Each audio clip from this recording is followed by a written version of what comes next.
to this. If you are in elementary school or below, you can go next door with Christy and Abby. The rest of you are stuck with me. So last weekend, some of y'all were here. Some of y'all saw that. Some of y'all have been here over the past few weeks as I've talked about it. Last weekend, I did something for the first time. Now, if you're in your 40s or above, you know that after you're in your 40s or above, this is one of the great things about being an adult. By the way, students, this is a great thing about being an adult, is eventually you get to an age where you don't have to go anywhere that it's your first time doing something if you don't want to. It's delightful. Like you can feel in control. You can feel like you know at least as much as everybody in the room in most places. It's kind of fun. It keeps you safe, but it's not necessarily healthy. I'm a firm believer that you should always be trying new things. I'm a firm believer that I should always be the least experienced person in some room that I'm in on a regular basis, or I'm not going to grow.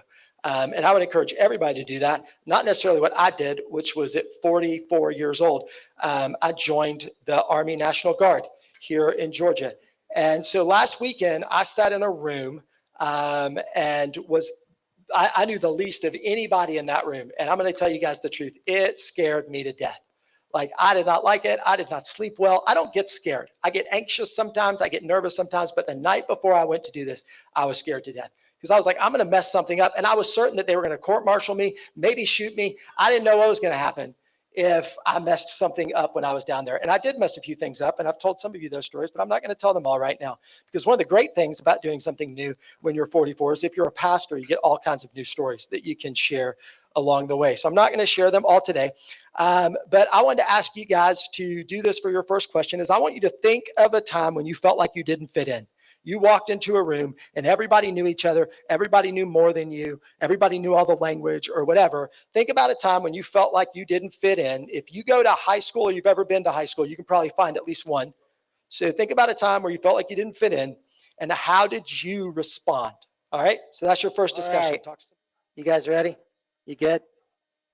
If you said, I can't think of a time where I felt like I didn't fit in, I would encourage you to expand your horizons a little bit. It'd be good for you to do that. So I'll let you guys know that when I feel like I don't fit in somewhere, this is what I'm going to tell you. There are some places I don't fit in, and that's a good thing, right? There are places you don't want to fit in, all right? Like there are certain places you would go where you would say, I won't go through the litany of lists because all the ones I could think of were like really bad things. But there are places where you go and you don't want to fit in, right? You don't want to be somebody who's like that. So when I feel like I don't fit in, there's kind of a 3-step process that I go through because I'm a pastor and you just learn how to think in 3 steps. So here's the first thing I ask myself. I ask myself, do my core values match the goals of this group? Like that's a big question. If you don't fit in and it's because your core values don't match the goals of the people there, then that might be a good thing, right? It might actually be a good thing that you don't fit in because what is core to who you are should be what is worth driving you in your decision making. So that's the first question I ask. If my core values don't match the goals of the group, I don't worry about fitting in. Sometimes I leave if that's the case, but I definitely don't worry about fitting in. But a lot of times my core values will match with the group. So if they do, I start by asking a lot of questions. Does anybody ask a lot of questions? You said you ask a lot of questions. We ask a lot of questions in our house. So we're used to that. But I ask a lot of questions. I try to put up front how ignorant I am to what's going on, right? I want all surprises to be good surprises. And so if I know something, I want them to be overjoyed. And if I don't, I want to be the one who told them, right? And so I ask a lot of questions. And then in the midst of asking those questions, my goal is to determine how my unique voice can give another perspective on a goal that we share, right? That's what I do. I realize that like what I can bring to the table in this situation where I'm new is a different voice, a different perspective. And then I try to figure out, so how can I use my perspective, my abilities, my talents to get us to this shared goal? So the reason I wanted to start with that is actually because the passage we're going to be reading today, we're not going to spend a lot of time on not fitting in today, but the passage we're going to read today, you're going to see that it doesn't fit in. Can you go ahead and put the passage up there, the first verse, 752? Go ahead and put 752 up there. So if you notice, this is where Christy finished off last week. But by the way, if you think Christy did a great job last week, I for sure think she did a great job last week. Make sure you tell her. She's next door today. sure you tell her. I thought she did a fantastic job. But if you'll notice at the end of verse 72, what you see up there is the earliest manuscripts do not include, right? The earliest, my Bible says the earliest manuscripts and many other ancient witnesses do not have John 7:53 through 8:11. And then mine goes on to say a few manuscripts include these verses wholly or in part after John 7:36, John 21:25, Luke 21:38, or Luke 24:53. So this is a passage that feels like it doesn't fit in.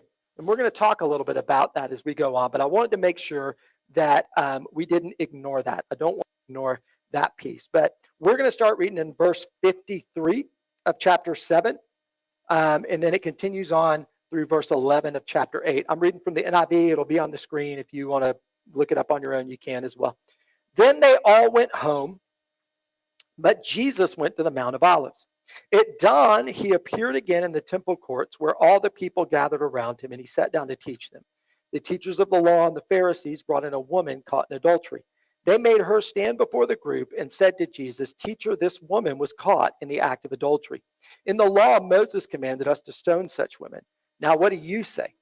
They were using this question as a trap in order to have a basis for accusing him. But Jesus bent down and started to write on the ground with his finger. When they kept on questioning him, he straightened up and said to them, "Let any one of you who is without sin be the first to throw a stone at her." Again, he stooped down and wrote on the ground. At this, those who heard began to go away one at a time, the older ones first, until only Jesus was left with the woman still standing there.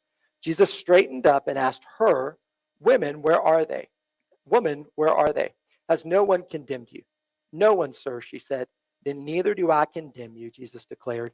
"Go now and leave your life of sin." Y'all pray with me real quick. God, I'm just incredibly thankful for your words. God, there were so many different ways you could have decided to do things. You didn't have to take account of our bad memories or our tendency to stray, that you gave us words written down. God, so that we could know more who you are and who we're called to be. And so I pray right now that we would have ears to hear and hearts to understand both of those things. In Jesus' name, amen. All right, so this passage doesn't fit in, but I talked to you guys about those questions that I ask when I feel like I don't fit in somewhere. And that's kind of the question, like the questions that biblical scholars ask about passages like this. Right? What's going on in this passage, right? Does this passage match the goals of the overall scriptures?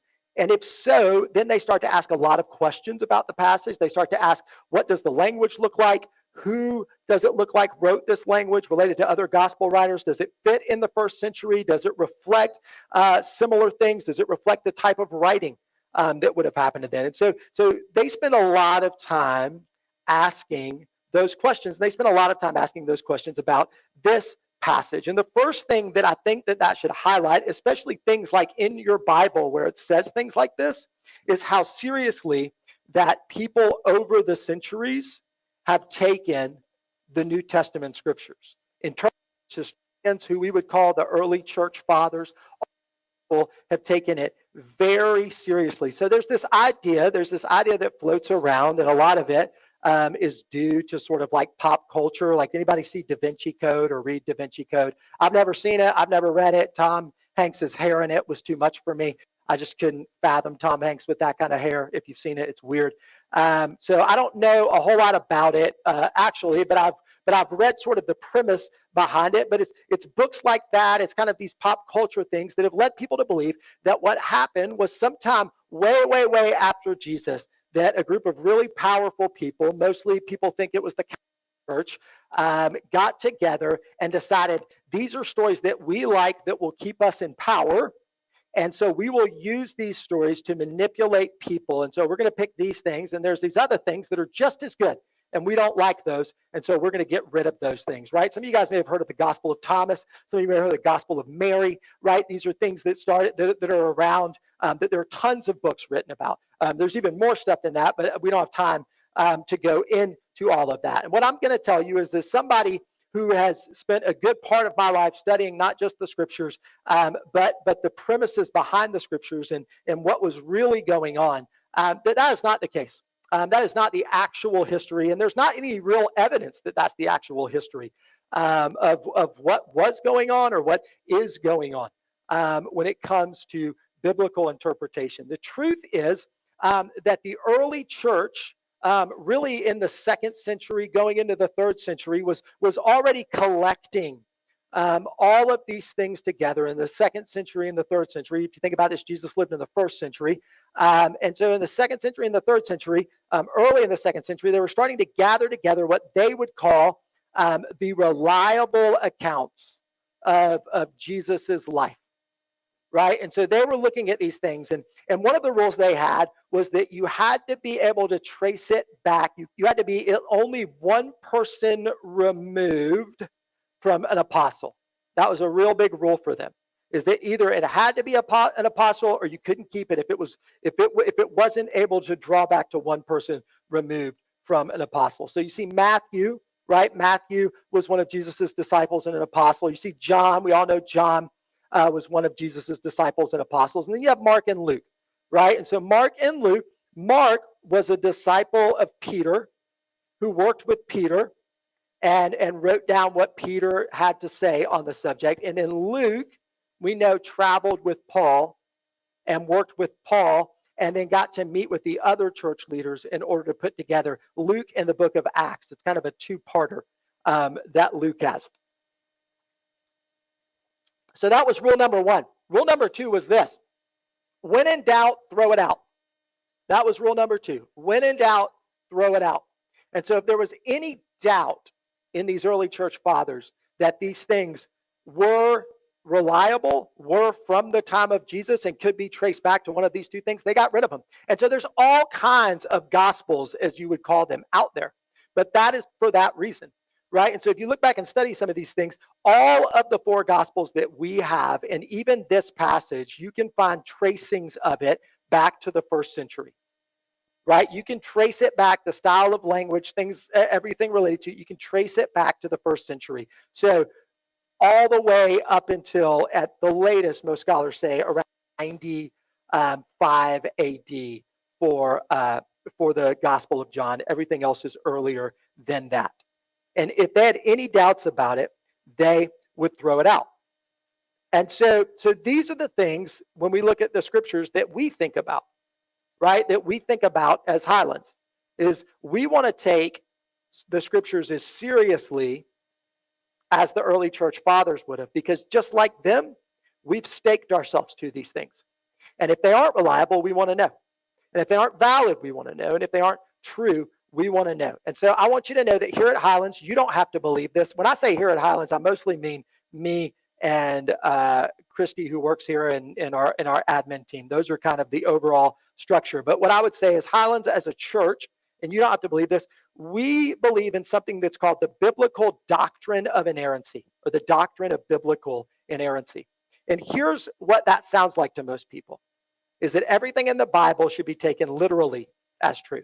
That is not what we are saying. And that's not what the doctrine of biblical inerrancy really says. What the doctrine of biblical inerrancy actually says is that the original text, right, the text written in Greek and Hebrew, the original texts in their original context are inerrant when it comes to the subjects of God and humanity. That is what the doctrine of biblical inerrancy means. And so that's why sometimes if you look in the church, you're like, yeah, well, you guys say, you both say you read the Bible and believe in the Bible, but they believe this and you believe that. One thing you'll see here is that we very proudly believe that the Bible teaches that women can be pastors and in leadership roles. And we believe that not because we've decided that those parts of the Bible that some people think speak against that are outdated. No, we just believe that they're reading them in error.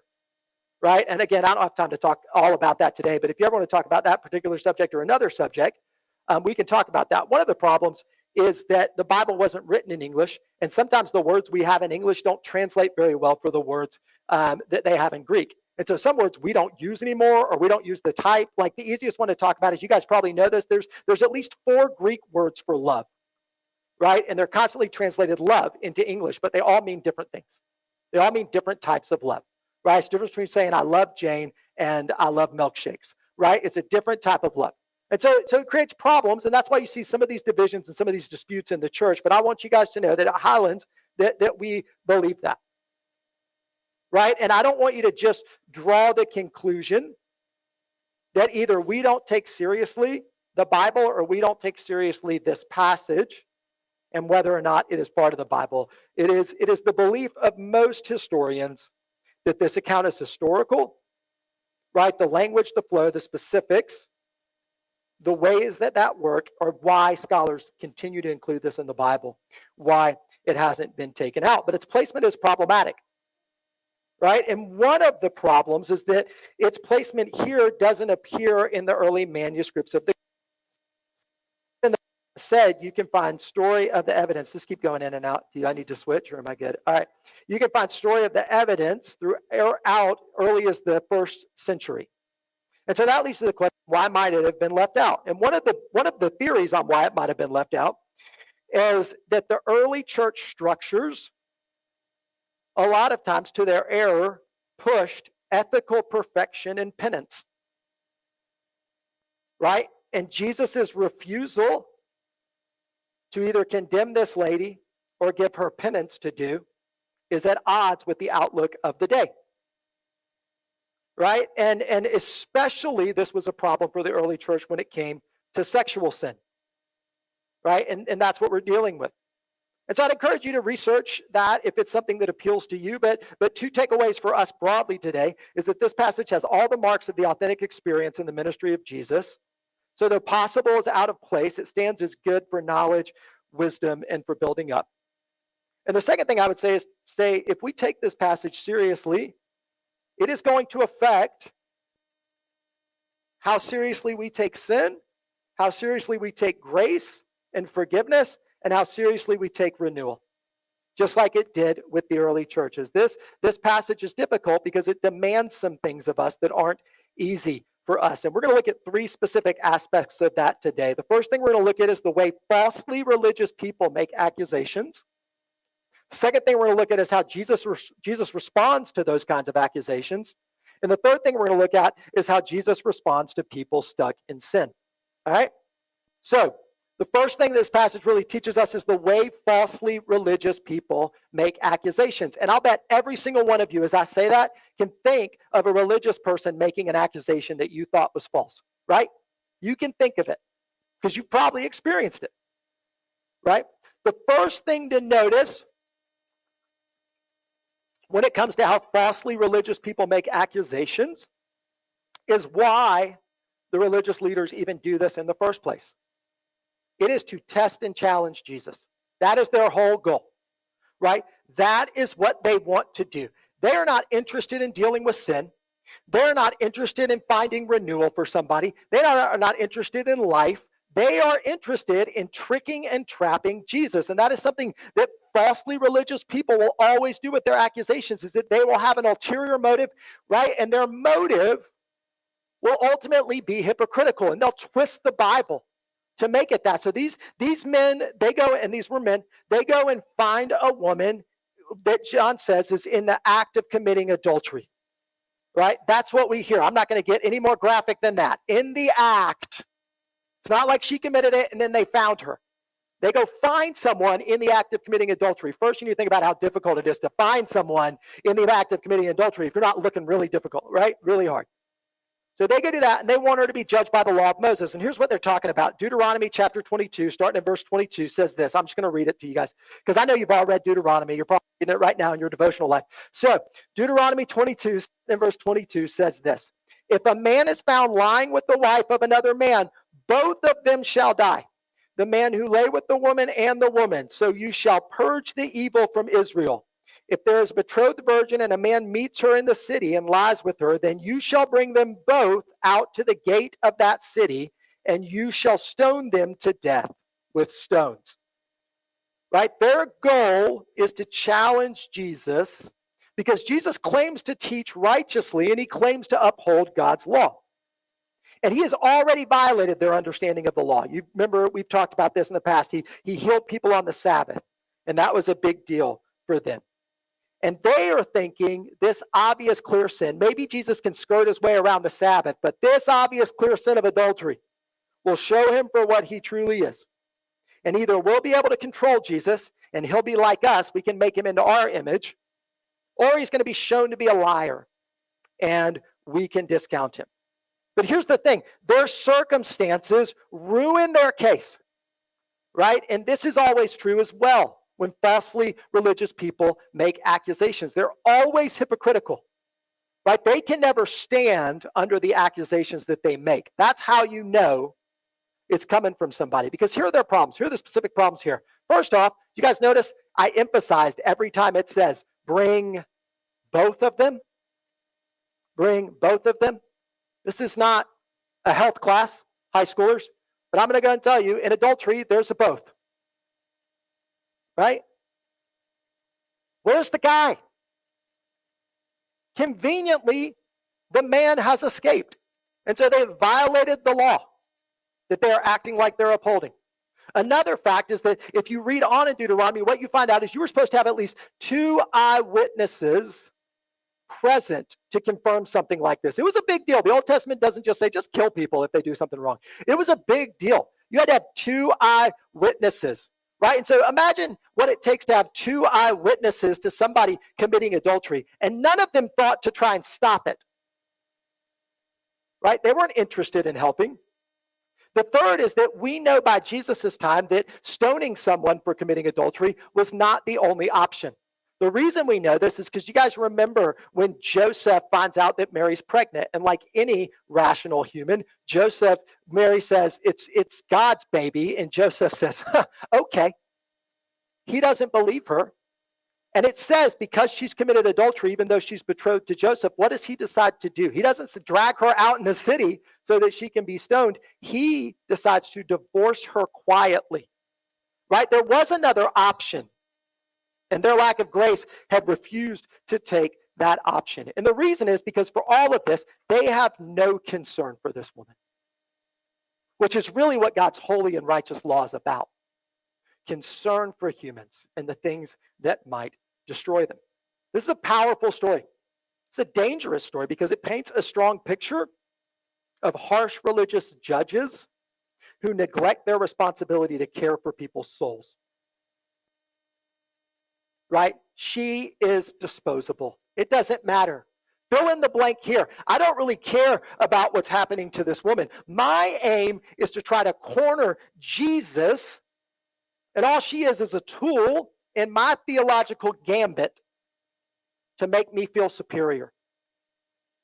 Right? I'm going to make Jesus either condemn her and sacrifice his commitment to grace, or I'm going to make him just act like nothing happened and sacrifice his commitment to holiness. I'm going to win.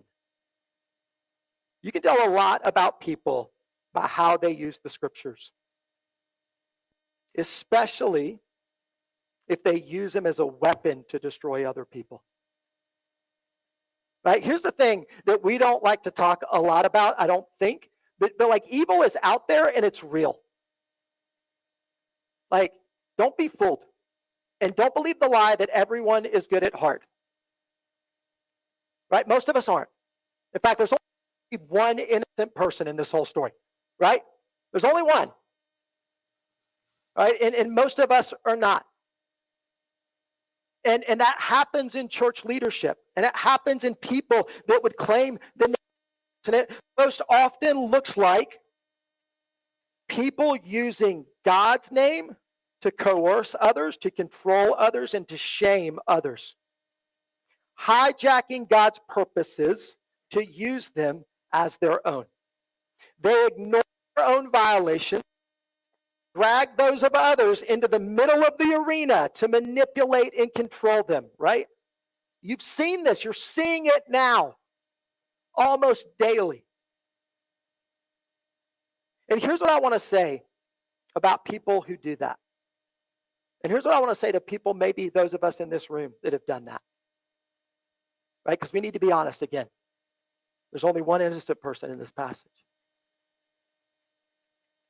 Is that what I think of others is always rooted in what I think God thinks of me.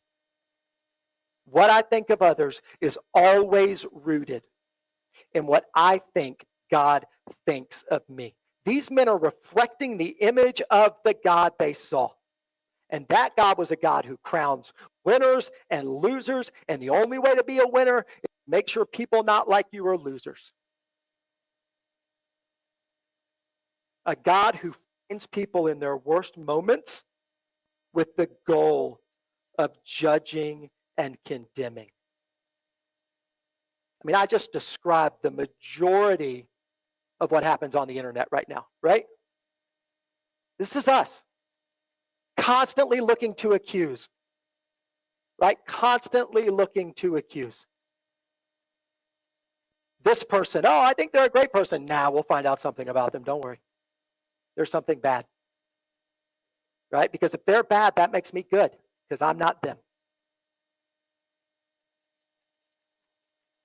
But here's the thing. Here's Jesus' response to those kinds of accusations, whether they're against us or whether we're the ones who give them. He isn't interested at all. Right? He bends down. He just like, they come at him. And what does he do? He just bends down and starts writing in the dirt. We have no idea what he's writing in the dirt. We don't know. There's all kinds of fun stories out there about what he's writing in the dirt. One of my favorites is that he is writing down the sins of the people that are there, which I think would be hilarious and is probably why they got out of there as fast as they could. But what's interesting about Jesus, a lot of times, like, we think the way to respond to accusations is to go right back at them and accuse them.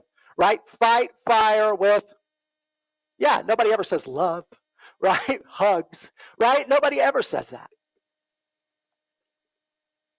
Jesus responds by slowing everything down, which is a great thing to do in the midst of an accusation. Right? He bends down, he writes, he bends down again. He never responds to their request. Right? And the reason is they just want to win an argument. They don't want to know truth. They're just trying to manipulate a situation to force Jesus to play their game. And Jesus is not interested in letting the world set the terms of what he will debate. And too many times the church has been super interested in letting the world set the terms for what it will debate. And my question, we're not going to talk about this one, but my question for you is, who are you letting set the terms for how you fight, how you argue, how you're categorized, what you're supposed to care about? You guys get this all the time? It's like, if you don't say anything, if you don't care about this, I don't know how you're, right? It happens all the time. Like, how could you not be mad about that? Right? Who are you letting set the terms for those things? Who are you letting tell you, you have to take a side in this argument? You have to take a side in this argument. See, it's easy to be tricked into thinking that Jesus was such a revolutionary that he believed all the laws of the Old Testament were wrong. There's teaching out there that says that Jesus just said, Old Testament, it's old. That's why they call it old. Right? No.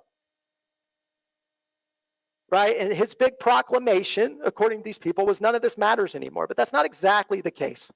Right? It's never as simple as that, particularly in this situation, because Jesus could have just said, well, that's not what that means.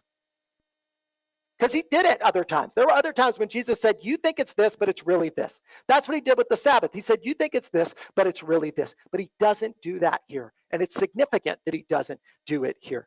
Instead, he brings clarity to how a law should be applied. Jesus never says, no, committing adultery, not a big deal.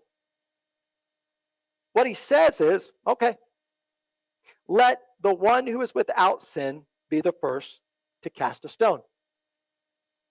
Right? And he's not even necessarily saying a lot of times what we think, which is like, if you're the perfect person, then you can do it.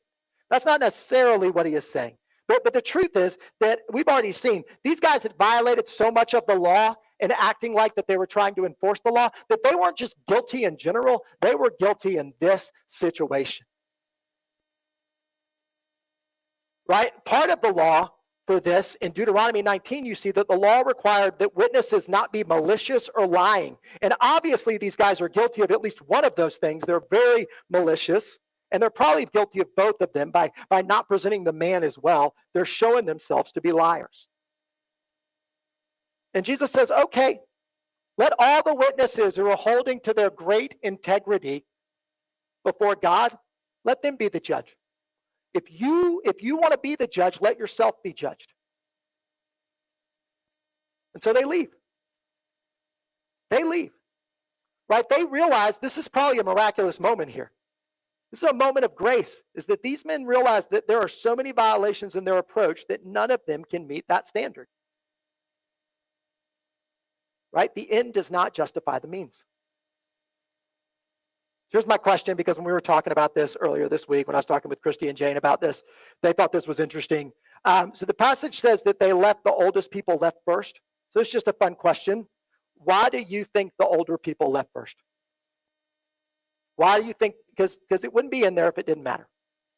Why do you think the older people left first? Take a couple of minutes and talk about that. All right, what do you got? What do you guys got? What do you guys got? Why do you think they left first? Anybody? No? Trying to leave first. Wiser? Yeah. Why? What do you mean? Unpack that.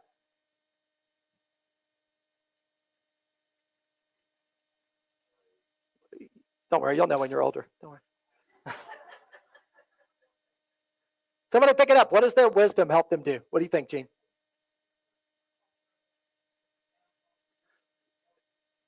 Yeah. Yeah. Sometimes it's just easier for older people to step away from something, right? To lead a group than to follow. So anybody else? Anybody got the most common one? What you got? Yeah, no, that's the common one, right? It's just that they've got a lot more on the list than the younger people, and also they just know how many things they have on the list. And you get older, you're less likely to want to stay in a fight because you know your stuff can get dragged up, right? Those of you who have been married for a significant amount of time, you know that there are certain places you don't want to go in an argument because there's just too much history. So you just say, okay, that's fine, right? And you walk away at times. Right? It's just an interesting idea, what these people went through. So anyway, so we've looked at like what it looks like for falsely religious people to accuse us, and we want to be aware of those things. We want to be aware of those things in our own heart. We've looked at how Jesus responds to those accusations, which is really important in understanding how we respond to those accusations. But even as those people leave, there's still one person left, right? And it's this woman. It's this woman who's been caught in the act of adultery. And so how does Jesus respond to somebody who's been caught in sin? Somebody who might be stuck in sin. Right? First thing I want to notice is that Jesus doesn't ever even acknowledge or talk to this woman until they're gone. Right? Jesus isn't going to play their game where she's just a pawn that gets moved around and gets talked about while she's there. And so he waits for them to be gone. And here's the biggest thing I want to point out, and please hear me in this. I think there's so many people that need to hear this. If Jesus ever had an opportunity to say God wants to condemn, this was the moment. Right? He caught somebody. So he didn't catch him. Someone was before him in their worst moment. And he could have condemned them.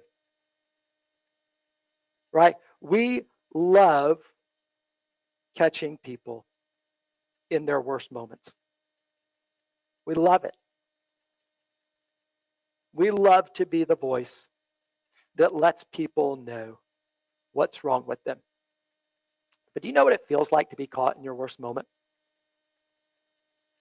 Do you know what it really feels like to be caught in your worst moment? I asked my family if I could share this story. I'm not going to share a lot of it with you, and it's not going to make sense to a lot of you, but this is what I think about when I think about being caught in my worst moment. A few years ago, in the middle of COVID, when we were in the midst of COVID, my family and I, we came home from dinner out, and we were going to let our dogs out. And for some reason, I went through the gate instead of going through the house. And then we came in, we let our dogs out with this little wonderful dog, little white pup named Nora. And I left the gate open. And Nora got out, and we realized Nora was out, and we went running out into the dark after Nora. And as Nora was walking across the road, a car hit her. And my kids were out on the road chasing her when the car hit her, and she died immediately. Um, and it was terrible. Um, and I'm going to tell you guys, I've lost pets before. It is terrible and tragic to lose a pet, but it is nothing like that experience was for me and is for me to this day. And it's because I know that it was my fault. I know that it was me. I know that my family experienced something that was incredibly tragic and difficult, and it was because of something I did, and I can't fix it. Like, I can't fix it. I can't make her better. I prayed as hard as I've ever prayed as we went to the hospital. And again, like, I love my pets, and when you lose your pets, and it's tragic, but this was more. This was the sense of this was the most I felt like I'd ever hurt my family, ever. And there was nothing I could do to heal their wounds from then on. And I'm not lying when I tell you guys, this week I drove past that spot, and there is a feeling within me that all I want to do is run away. All I want to do is run away from it and not feel it, because it is my worst moment. And here's the worst part about it. It's not even my worst moment. It's just the worst time I've ever been caught. And some of you know what that feels like. Some of you have had your worst moment happen in front of people you've loved, and you can't change it, and you can't undo it, and you're caught. And to realize that you are worse than people ever knew, and you can't fix it, is devastating, and it hangs around for a long, long time. Right? I read a story this week about a woman, Elise Myers, who talked about when she was in middle school. And she said to her friends, she was in the hall saying to her friends, I want to be a cheerleader. And a guy walked up out of nowhere, a substitute teacher walked up out of nowhere and came up to her and told her, I'm gonna cut you off right there. I'm gonna save you some trouble. You don't have the body type to be a cheerleader. You shouldn't be a cheerleader. Told a middle school girl that. And this is what she said about it. She said, I met that man for 1 hour and I'm 28, still undoing the damage that one sentence had on my life. Right? She said, as easily as your words can tear somebody down, they can build somebody right back up. But it takes a lot more work to build them back up after you've torn them down. Here's this woman, torn down in front of the Savior of the world. Right? What were the voices she was hearing in her head? What were the voices from her past? What was that feeling as she sat in that place and realized, I'm never going to be able to undo this humiliation. Everybody sees me. Some people say she was naked because they dragged her out of the house and thrown in front of everybody. Right? What do you think those voices were? What do you think the accusations were that even stayed in her head after the people went? Right? Here's my last question for you. I want you to think about your worst moment. I want you to think about her worst moment, and I want you to answer this question. What do you think what would you expect God to say to you in a similar situation? What would you expect? And be honest. Like, don't have to sugarcoat it and be like, I read to the end of the Bible. I know what you're supposed to say.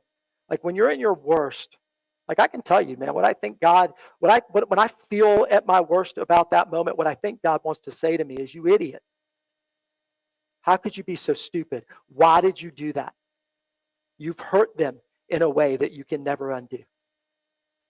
Right? I know that that's not true, but that's what I think in those moments. So what would you expect God to say to you in a similar situation? Go for it. All right, that question wasn't as fun. Sorry, I saved it to the end. But I thought it was important to ask. I thought it was important to think about because I want us to look at. It's interesting. Like, I don't know. Even the good answer I would have given is not what Jesus did. Right? Because look at what Jesus says to her. Go and throw that up there, Emma. Verse 10 of chapter 8. This is what Jesus does. He doesn't start by saying anything. He just starts by asking her a question. Right? Opening her eyes. And this is what he says. He says, woman, and it's a term of endearment, woman here.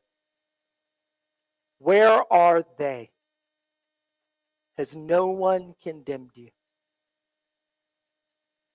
Right? Jesus, that's what Jesus says.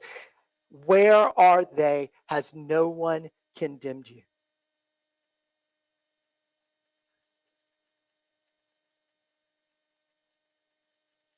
Jesus says, your accusers, your condemners are gone. Right? They could accuse you, but they can't condemn you. Why? Because they can't. They don't own you. In fact, all of their arguments, all their accusations, all their condemnation is just so they can gain power over you. See, what Jesus is saying is that everyone who would condemn you is gone, but guess who is still with her? Jesus. The only one in this case who could condemn her would never condemn her. The voice that condemns, the voice that tears us down in our worst moment, the voice that tells us it is over, I can't fix this, I can never go back, this is going to define my life. That voice is never God. Never. God never stops the conversation with you at judgment and condemnation. We do. We stop the conversation with ourselves that way. Right? It's our voice. You know, this is one of the things that Jane says all the time. She used to say this to people all the time. We're talking about the voices in your head, right? Is that what Satan does, what the enemy of your soul does, is he doesn't speak to you like this. He's not like, oh, yes, you're horrible. Because you'd be like, I'm not going to listen to that guy. That sounds like Satan. Who does he sound like? He sounds like me. He sounds like logic,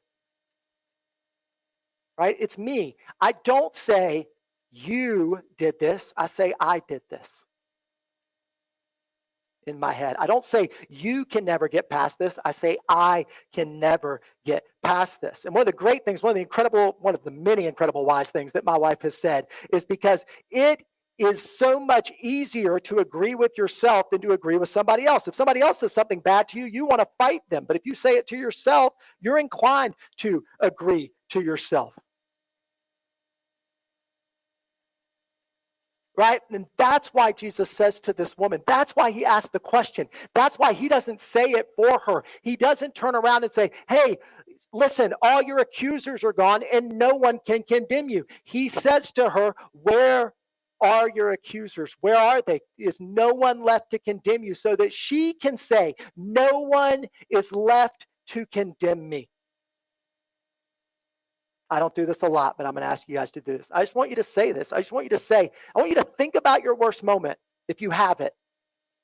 And then I just want you to say, and I want you to say it out loud this time. I am sorry, introverts. I want you to say it out loud this time. You can whisper it, but I want you to say it out loud. I want sounds to come out. No one is left to condemn me. Say it. No one is left to condemn me. Say it again. Say it one more time. No one is left to condemn me. No one. No one is left to condemn me. And the reason we need to say it out is because in our head, it's being said all the time. I am condemned. I am condemned. I am condemned. I am guilty. I am wrong. I am condemned. And you have to start to speak out against that because it's not enough to just say it in your head. Jesus realized that. This woman needed to start saying it out loud. And as she spoke it out loud, this is psychology. It's not just spirituality. As she said it out loud, it was affirmed and confirmed in her heart and in her mind. And I'll bet every time she felt accused for that day, I'll bet every time she passed somebody who saw her naked laying in the dirt on that day, I'll bet she said she felt those voices again in her head. And I hope that she said, no one is left to condemn me. No one is left to condemn me. No one is left to condemn me. God wants to silence your accusers. In fact, God's primary mission towards you when you've screwed up, when you've messed up, when you've sinned, when I've sinned, God's primary mission towards us is to remove those that would accuse and condemn us.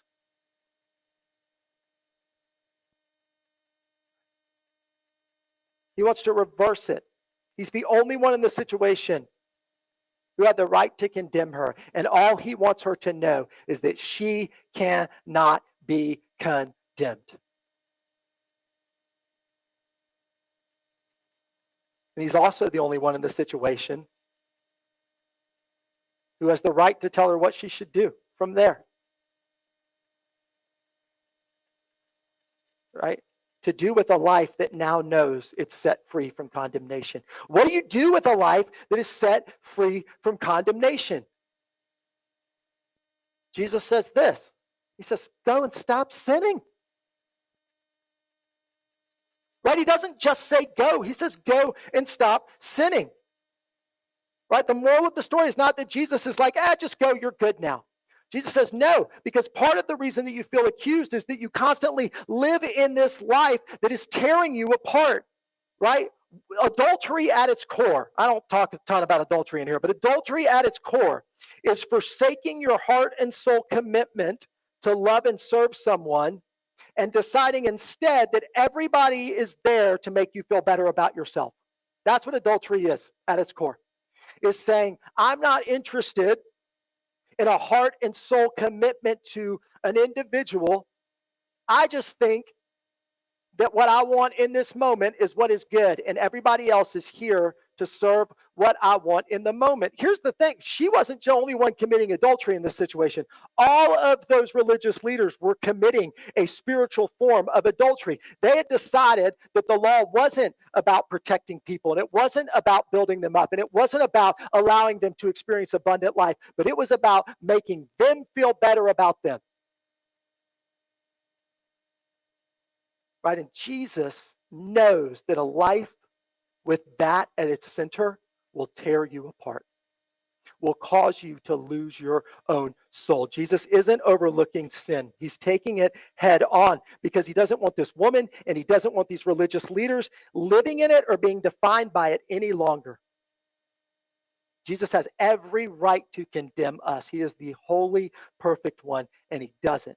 He has every right to look at us in the moments where we have messed up, where we have sinned. He has every right to say, you're here for me, and you forgot that, and you ruined it. But instead, he says, I'm here for you whenever you ruin it. Jesus isn't interested in condemning our sin, our worst moments, highlighting them so we can try and be better people. Have you ever really focused on how bad you are? Have you ever really focused on how sinful you are? Like, have you ever done it? Right? Has it ever set you free? Has it ever made you feel really good and released to be better when you focused on what a bad job you're doing or how many times you've screwed up? No. Right? More often, doesn't it make you sick of yourself? Doesn't it make you sick of yourself and want to hide and want to stay away from people? And you start to say to yourself, why can't I change? Why can't I do better? Why can't I be different? Right? Jesus isn't interested in your focus on your sin and how bad you are as your destination. Jesus will acknowledge it. Jesus will look at you with you and say, yeah, it's pretty bad, man. But Jesus wants you to move quickly from that place to his proclamation of your freedom from your worst self and the condemnation that comes with it. Jesus looks at you and he says, let's move on. You did something that was condemnation worthy. Guess what? You're not condemned. Now let's go forward. Right? That's the core of this passage. So we're going to talk really quick, some so whats, and then I'm going to give you guys a response. We're going to have one more song because I want to pray for people today. I specifically want to pray for people today that hear the accusations and the condemnations again, and again. And I know that will require some courage, but I don't care. I'm going to make time for it, and I'm going to be back there to pray for you. So here's the so what. One, if you're condemning yourself, you are not in step with God. If you are condemning yourself, you are out of step with God. And I want you to know that. That is not God's voice. That is not God's desire. That is not abundant life. So stop it. Second, if you're accusing others, you're not in step with God. Right? If you spend your life looking at how terrible you are and how condemnation worthy you are, it's not in step with God. But if you're just focusing that outward, it is not in step with God either. And so if you're someone who in every relationship, you're constantly accusing, you're constantly talking about what's wrong with the other person, you're constantly talking about how those people are the problem, you are not in step with God. Stop it. Stop it. It is robbing you of abundant life. And then the last thing is this: if you're staying in your sin, you're not in step with God. God doesn't condemn you, but God doesn't want to leave you there. He wants to set you free. And I know that's a hard tension for us. And that's why it has to be the Holy Spirit who changes us. It has to be. But I just need you to know, if you're stuck in a sin, if you are stuck in something, Jesus doesn't want that for you. He wants to set you free. Jesus wants your life to be freer and better after you come to him than before you came to him. He wants that. And so I'm not going to say if you're staying in sin, you're not in step with God, so stop it, because that would be easy if we could all just stop it. Here's what I'm going to say. Embrace him more. Just go. Just go. Don't quit focusing on that and just go after Jesus. Just go with him, knowing that he'll never condemn you, knowing that if you continue to screw up along the way, he is there to say, I'm not going to condemn you. Now let's keep going. Just go. Quit wasting your time. All right, response for this week. First is put down your stones. Quit throwing them. Quit looking for people to accuse. Quit trying to figure out what's wrong with everybody who disagrees with you or doesn't look like you. Just stop. Like, God's not interested. Second is this: speak out against your condemnation. When you feel condemned this week, say it out loud. Say, there's no one left to condemn me. There's no one left to condemn me. Just start saying it. You'll find power, I promise you. And the last is move forward from your sin. Move forward. And I'll say this about moving forward from your sin. Sometimes to go forward, you have to look back. Here's the one thing that those religious leaders didn't do before they left that they should have done. They should have apologized. They should have apologized. They should have looked at that woman and say, we were wrong. We were wrong. We're sorry. And so sometimes to move forward from your sin, you're going to have to look back a little bit. You're just going to have to go to somebody and say, I'm sorry. I'm sorry for what I did. I'm sorry for what I said. And that can be really scary because you don't know what that person is going to say. And I don't know what that person's going to say. Right? They may say, I don't forgive you. I don't care. But you know what you say? Not to them, but maybe when you're in your car driving away. There's no one left to condemn me. There's no one left to condemn me. I'm going to go forward. So we're going to pray. Get Justin. Get Eliza. Come on. Here's the deal. I'll be in the back. If we need to pray longer than they finish, then when they're done, we can go into this front room and we can keep praying. But I would love for you guys to just respond to the Lord, but also if you're like the voices, the condemning voices, they're there. The accusing voices are there. I would love to pray with you.